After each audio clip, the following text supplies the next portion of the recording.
Hi good morning. त्वमेव माता च पिता त्वमेव बन्धुश्च सखा त्वमेव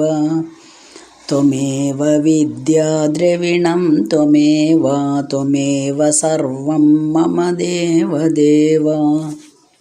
ശ്രീമദ് ഭഗവത്ഗീത 3-ാം അധ്യായം കർമ്മയോഗം 13-ാമത്തെ ശ്ലോകത്തിലാണ് നമ്മൾ എത്തിയിരിക്കുന്നത്. യജ്ഞശിഷ്ടാശിനഃ സന്തോ മുച്യന്തെ സർവകിൽബിഷൈ ഭുഞ്ജതേ തേ തുഖം പാപായേ പചന്ത്യാത്മകാരണാത്. മലയാളം: യാഗശേഷം ഭുജിപ്പോനിൽ ആഗമിക്കില്ല കിൽബിഷം, തനിക്കു വേണ്ടി താൻ യജ്ഞം ചെയ്വോൻ പാപബലാശിയാം.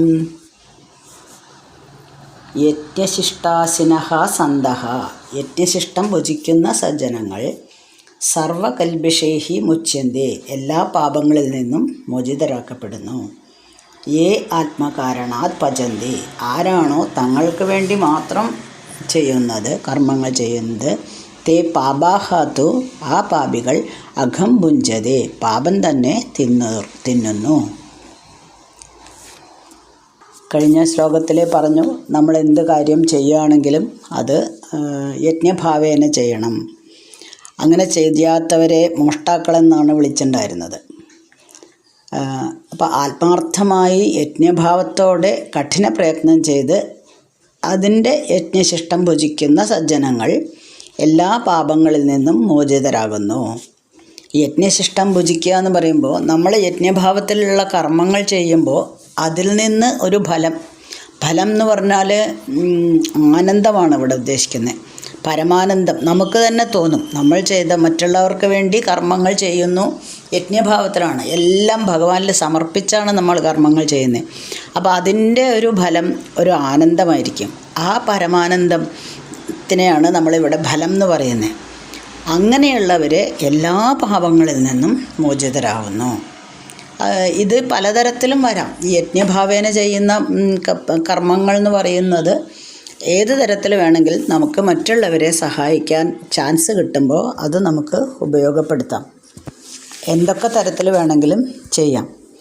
പാവങ്ങൾക്കായിട്ട് എന്ത് വേണമെങ്കിലും നമ്മുടെ കയ്യിലുണ്ടെങ്കിൽ അത് ദാനം ചെയ്യാം. പണം കൊണ്ട് വേണമെന്നൊന്നും യാതൊരു നിർബന്ധവുമില്ല. കണ്ണ് കാണാത്ത ഒരാളാണ്, റോഡ് ക്രോസ് ചെയ്യാൻ വിഷമിക്കുകയാണ്, അയാളെ ചെന്ന് വേണമെങ്കിൽ സഹായിച്ചാൽ അതും യജ്ഞമാണ്. ഒരു സ്ഥാപനത്തിലാണെങ്കിൽ മറ്റുള്ള ഇപ്പോൾ ജോയിൻ ചെയ്ത ആൾക്കാർക്കൊക്കെ, അല്ലെങ്കിൽ ആർക്കായാലും നമ്മുടെ സുഹൃത്തുക്കൾക്ക് അറിയാത്ത പല കാര്യങ്ങളുണ്ടെങ്കിൽ അതെല്ലാം പറഞ്ഞ് മനസ്സിലാക്കി കൊടുക്കുക. ഇന്ന പോലെയാണ് ചെയ്യേണ്ടത് എന്ന് മനസ്സിലാക്കി കൊടുക്കുക, അത് യജ്ഞമാണ്. എന്ത് വേണമെങ്കിലും നമുക്കാവുന്നത് നമുക്ക് മറ്റുള്ളവർക്ക് വേണ്ടി ചെയ്തു കൊടുക്കാം. നമ്മളോടൊരാളൊരു കാര്യം ചെയ്തു തരുമോ ചോദിച്ചു, അപ്പോൾ അതിനനുബന്ധപ്പെട്ട ആൾക്കാരെ നമ്മൾക്കറിയാം, അവരുടെ സഹായം തേടിയിട്ട് ആ ആൾക്ക് അത് ചെയ്തു കൊടുത്തു കഴിഞ്ഞാൽ അതൊരു പുണ്യം തന്നെയാണ്. അങ്ങനെ എല്ലാ കാര്യങ്ങളും നമുക്ക് കുറേ അറിവുണ്ട്. ഇത് പൂട്ടി വെച്ച് മനസ്സിൽ വെച്ചിരുന്നിട്ട് കാര്യമില്ലല്ലോ. ഇത് നാലാൾക്ക് പറഞ്ഞു കൊടുത്തു കഴിഞ്ഞാലോ അതും യജ്ഞം തന്നെയാണ്. അങ്ങനെ എന്ത് വേണമെങ്കിലും നമുക്ക് ചെയ്യാം. പഞ്ചമഹായജ്ഞങ്ങൾ എന്നാണ് പറയുന്നത്. ദേവയജ്ഞം അത് ഹോമങ്ങളാണ്. ബ്രഹ്മയജ്ഞം അത് വേദാധ്യയനവും അതിൻ്റെ അധ്യാപനമാണ്. പിതൃയജ്ഞം അത് മരിച്ചുപോയവർക്കുള്ള തർപ്പണമാണ്. നൃയജ്ഞം അതിഥികൾക്കും ആവശ്യക്കാർക്കും ദാനം ചെയ്യുന്നതാണ്.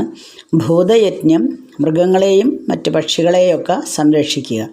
ഇതൊക്കെയാണ് പഞ്ചയജ്ഞങ്ങൾ. അപ്പോൾ അതിൽ നിന്ന് ഇതെല്ലാം ചെയ്യുമ്പോൾ നമുക്ക് കിട്ടുന്ന ഒരു ആനന്ദം. അങ്ങനെയുള്ളവർ എന്താണ്? സർവ്വപാപങ്ങളിൽ നിന്നും മോചനം കിട്ടുന്നവരാണ്. ഇനി മറ്റുള്ള ആൾക്കാരുണ്ട്. ആരാണ്? തങ്ങൾക്ക് വേണ്ടി മാത്രം കർമ്മം ചെയ്യുന്നവർ. അവർ പാപികളാണ്. അവർ ചെയ്യുന്ന കർമ്മം കൊണ്ട് എന്തിനു വേണ്ടിയിട്ടാണ് ചെയ്യുന്നത്? സ്വന്തം താല്പര്യങ്ങൾക്ക് വേണ്ടി മാത്രമാണ് ചെയ്യുന്നത്. ഞാൻ എൻ്റെ കുടുംബം, ഞാൻ കുറേ സ്വത്ത് സമ്പാദിച്ചു, അയ്യോ അത് മറ്റുള്ളവർക്ക് ദാനം ചെയ്യുക, അതൊന്നും പറ്റില്ല. ഞാൻ കഷ്ടപ്പെട്ട് സമ്പാദിച്ചതല്ലേ, പിന്നെ എന്തിനാണ് ഞാൻ മറ്റുള്ളവർക്ക് കൊടുക്കുന്നത്? അത് എൻ്റെ കഷ്ടപ്പാട്, എൻ്റെ പ്രയത്നം കൊണ്ട് കിട്ടിയതാണ്, എനിക്ക് തന്നെ ഇരിക്കട്ടെ. അത് സ്വാർത്ഥതയാണ്. എന്ന് വിചാരിച്ച് മുഴുവൻ ദാനം ചെയ്യണമെന്നല്ല. അവനവൻ ആവശ്യത്തിൽ കവിഞ്ഞുണ്ടെങ്കിൽ ഒരു മിതമായ തോതിൽ നമ്മൾ എടുത്തു വെച്ച് മറ്റുള്ളവർക്ക് വേണമെങ്കിൽ ദാനം ചെയ്യാം. എനിക്കും എൻ്റെ കുടുംബത്തിനും വേണ്ടി മാത്രമാണ്, അത് ആർക്കും ഞാൻ കൊടുക്കില്ല, പൊത്തി പിടിച്ച് വയ്ക്കുകയാണ്. അതിൽ അവൻ ആനന്ദം കാണുന്നു, പക്ഷേ ആ ആനന്ദം നിലനിൽക്കുന്നതല്ല. ഞാൻ മറ്റുള്ളവർക്ക് വേണ്ടിയിട്ട് ദാനം ചെയ്യുന്നു അല്ലെങ്കിൽ സഹായം ചെയ്യുമ്പോൾ മാത്രമേ പാപം ഇല്ലാതിരിക്കുള്ളൂ. ഇങ്ങനെ ചെയ്യുന്ന കാര്യങ്ങൾ, സ്വന്തം സ്വാർത്ഥലാഭത്തിന് വേണ്ടി ചെയ്യുന്ന കാര്യങ്ങൾ, അത് സ്വന്തമായിട്ട് നമ്മൾ പാപങ്ങൾ സൃഷ്ടിച്ചുകൊണ്ടേയിരിക്കുകയാണ്. കാരണം നമ്മൾ പ്രയത്നിച്ചു നമുക്ക് കിട്ടുന്നു എന്ന് വിചാരിച്ച് അത് മറ്റുള്ളവർക്ക് കൊടുക്കുകയില്ല. ചില കുട്ടികൾ അങ്ങനെയുണ്ട് അല്ലേ, എല്ലാം പെൻസില്, റബ്ബർ, ഇത് പെന്ന്, ഇതൊന്നും ആർക്കും കൊടുക്കില്ല. മറ്റ് ചില വിശേഷം ഞാൻ കണ്ടിരിക്കുന്നത്, ചില കുട്ടികളില്ലേ, പഠിക്കുന്ന കുട്ടികളായിരിക്കും, നല്ല പഠിക്കുന്ന കുട്ടികളായിരിക്കും, പക്ഷെ അവർ നോട്ട് ആർക്കും കാണിച്ചു കൊടുക്കില്ല. നമ്മളുടെ നോട്ട്സ്, നമ്മൾ എഴുതിയ നോട്ട്സ് ആർക്കും കാണിച്ചു കൊടുക്കില്ല. കാരണം അവരുടെ പേടി എന്താണെന്നറിയോ, ഈ നോട്ട് പഠിച്ചിട്ട് അവൻ കൂടുതൽ മാർക്ക് മേടിച്ചാലോ, എനിക്ക് മാർക്ക് കുറഞ്ഞു പോയാലോ. ഇതൊക്കെ വെറും പമ്പര വിഡ്ഢിത്തരങ്ങളാണ്. അതൊക്കെ എവിടെ നിന്നാണ് അങ്ങനെയുള്ള ഐഡിയാസൊക്കെ അവർക്ക് കിട്ടുന്നതെന്ന് ഞാൻ എപ്പോഴും ചിന്തിക്കും. ഞാനത് കാരണം പറയും, എപ്പോഴും ഷെയർ ചെയ്യൂ നിങ്ങൾ. അതുപോലെ നമ്മൾക്ക് പഠിക്കാനുള്ള ഏറ്റവും എളുപ്പവഴി എന്താണ്, 2-3 അറിയാത്ത കുട്ടികളെ വിളിച്ച് ഇരുത്തി അവർക്ക് മനസ്സിലായിട്ടില്ല എന്ന് പറഞ്ഞാൽ അത് പഠിപ്പിക്കുക. കാരണം ഒരു കാര്യം എത്ര പ്രാവശ്യം നമ്മൾ പറയുന്നു അത്രയും നമുക്ക് പഠിക്കുകയാണ് ചെയ്യുന്നത്. ഇപ്പോൾ ഡെഫിനിഷൻസൊക്കെ ഞാൻ എന്നും പറയും, അതെല്ലാവർക്കും പറഞ്ഞു കൊടുക്കൂ. നിങ്ങൾ കണക്കുകളൊക്കെ ഡിഫിക്കൽട്ടി ഉള്ളത് അറിയാത്ത കുട്ടികൾക്ക് പറഞ്ഞു കൊടുക്കൂ. അപ്പം നമ്മൾ അവർക്ക് വേണ്ടിയിട്ട് അവരെ മുന്നിൽ നിന്ന് ചെയ്യുമ്പം നമ്മളത് വീണ്ടും വീണ്ടും ചെയ്യുന്നതിന് ഫലമായി. അങ്ങനെയാണ് നമ്മുടെ അറിവ് വർദ്ധിപ്പിക്കുക. പിന്നെ ആ ക്വസ്റ്റ്യൻ വന്നു കഴിഞ്ഞാൽ നമുക്ക് ഒരിക്കലും തെറ്റില്ല, അവർക്ക് സന്തോഷമായി. കാരണം നമ്മളിൽ നിന്ന് ഇങ്ങനെ ഒരു അറിവ് കിട്ടി. അപ്പം അതുകൊണ്ട് നമ്മൾക്ക് ഉള്ള അറിവുകൾ അല്ലെങ്കിൽ ഉള്ള സഹായം, അത് പണമാവാം, സമയമാവാം. നമ്മൾ മറ്റുള്ളവർക്ക് വേണ്ടി സമയം ചെലവഴിക്കാം, അവരുടെ ഓരോ കാര്യങ്ങൾക്ക് വേണ്ടിയിട്ട്, അത് സ്നേഹമാവാം. പക്ഷേ എല്ലാം എങ്ങനെ കൊടുക്കണം, യജ്ഞഭാവത്തിൽ കൊടുക്കണം. അപ്പോൾ ലഭിക്കുന്ന പരമാനന്ദം ഒരു വല്ലാത്ത അനുഭൂതിയാണ്. അല്ലാത്തവർ, സ്വാർത്ഥലാഭത്തിന് വേണ്ടി ചെയ്യുന്നവർ പാപം തന്നെ വീണ്ടും വീണ്ടും സൃഷ്ടിച്ചുകൊണ്ടേയിരിക്കുകയാണെന്ന് ഭഗവാൻ അർജുനന് പറഞ്ഞു കൊടുക്കുകയാണ്.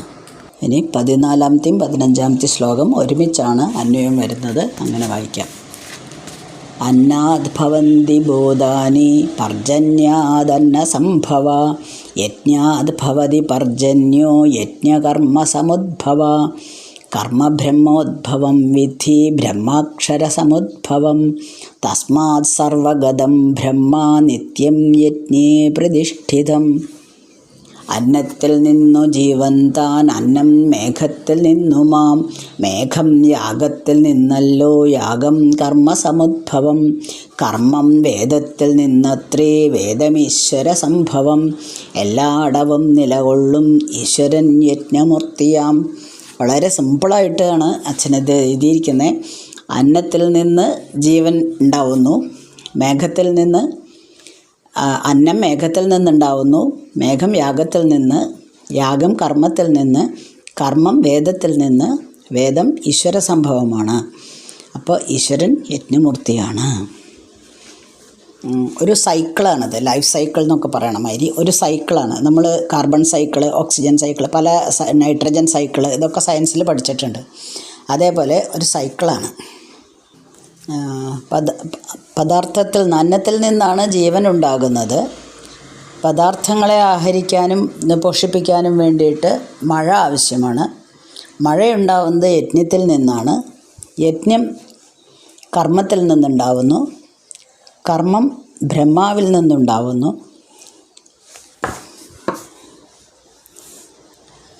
അക്ഷരസമുദ്ഭവം, അന്വയം പറഞ്ഞില്ല, സോറി. ഈ അക്ഷരബ്രഹ്മം, നിർഗുണബ്രഹ്മത്തിൽ നിന്ന്. ഈ എന്താണ് ബ്രഹ്മം എന്നുള്ളത് നമ്മൾ പറഞ്ഞു കഴിഞ്ഞു. അപ്പോൾ എല്ലാ സ്ഥലത്തും നിറഞ്ഞു നിൽക്കുന്ന ബ്രഹ്മം തന്നെയാണ് യജ്ഞം എന്ന ഭാവേന ഇവിടെ കുടികൊള്ളുന്നത്. ആ സൈക്കിളാണ്. അന്നാദ് ഭൂതാനി ഭവന്തി, അന്നത്തിൽ നിന്ന് ജീവികൾ ഉണ്ടാകുന്നു. പർജന്യാദ് അന്നസംഭവ, മഴയിൽ നിന്ന് അന്നമുണ്ടാകുന്നു. യജ്ഞാത് പർജന്യഹ ഭവതി, യജ്ഞത്തിൽ നിന്ന് മഴ ഉണ്ടാകുന്നു. യജ്ഞ കർമ്മസമുദ്ഭവ, യജ്ഞം കർമ്മത്തിൽ നിന്നുണ്ടാകുന്നു. കർമ്മ ബ്രഹ്മോദ്ഭവം, കർമ്മം ബ്രഹ്മാവിൽ നിന്നുണ്ടാവുന്നു. ബ്രഹ്മഃ അക്ഷരസമുത്ഭവം, ബ്രഹ്മാവ് നിർഗുണ ബ്രഹ്മത്തിൽ നിന്നുണ്ടായി എന്ന് മനസ്സിലാക്കൂ. തസ്മാത് സർവഗതം ബ്രഹ്മ നിത്യം യജ്ഞേ പ്രതിഷ്ഠിതം. ഒരു സൈക്കിള് പോലെയാണ് പറയുന്നത്.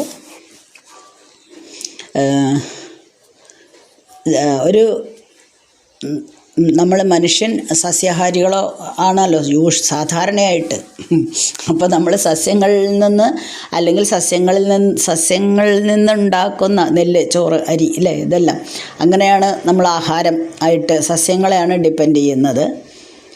നമ്മൾ വലുതാവുന്നതിനനുസരിച്ചാണ് നമ്മൾ ഒരു ബീജം കുട്ടിയാവുന്നു, അത് ഗേൾ ഓർ ബോയ്.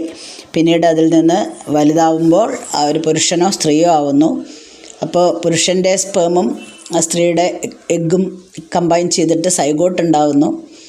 അപ്പോൾ ജീവജാലങ്ങൾ അന്നത്തിൽ നിന്നാണ് ഉണ്ടാവുന്നത്. അന്നം എന്ന് പറയുന്നത് എങ്ങനെയാണ്? മേഘം മഴ പെയ്ച്ചിട്ടാണ് അന്നം സംഭവിക്കുന്നത്.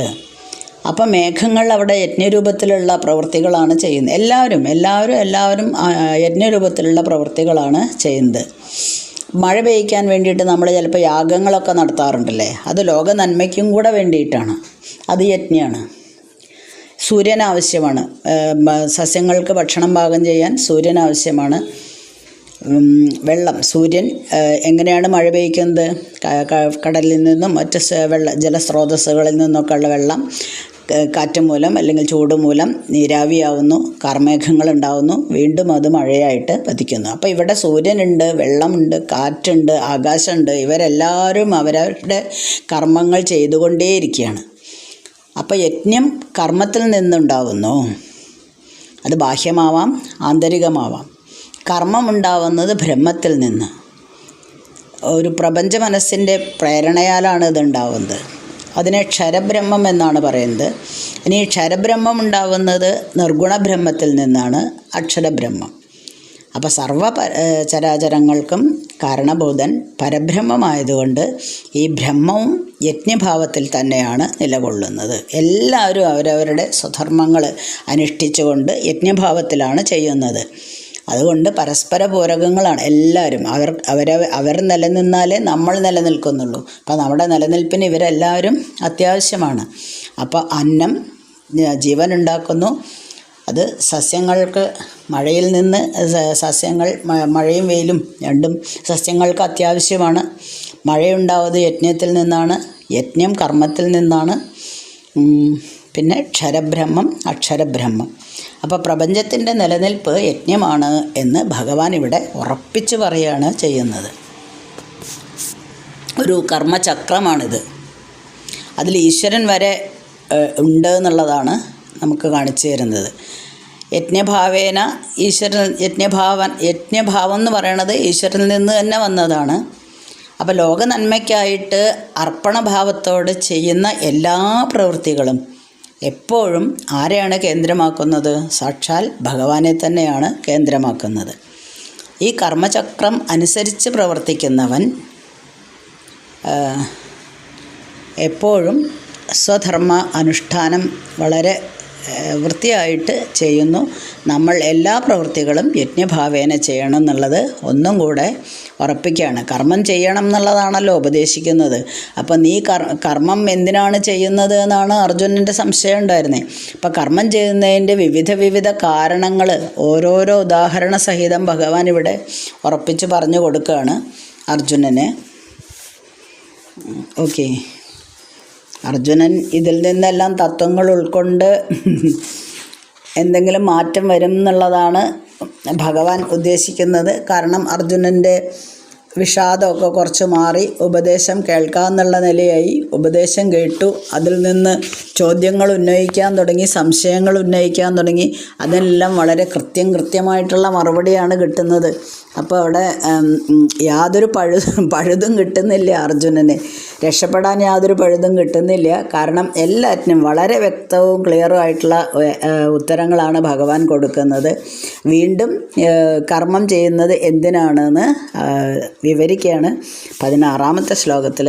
അത് നമുക്ക് അടുത്ത ദിവസം വായിക്കാം. ഓക്കെ. അസ്മിൻ പരാത്മന്നനുപാത്മകൽപ്പേതുമിത്തമുത്ഥാപിത പത്മയോനി അനന്തഭൂമാ മമ രോഗരാശിം നിരുന്ധിവാദാലയ വാസവിഷ്ണോ.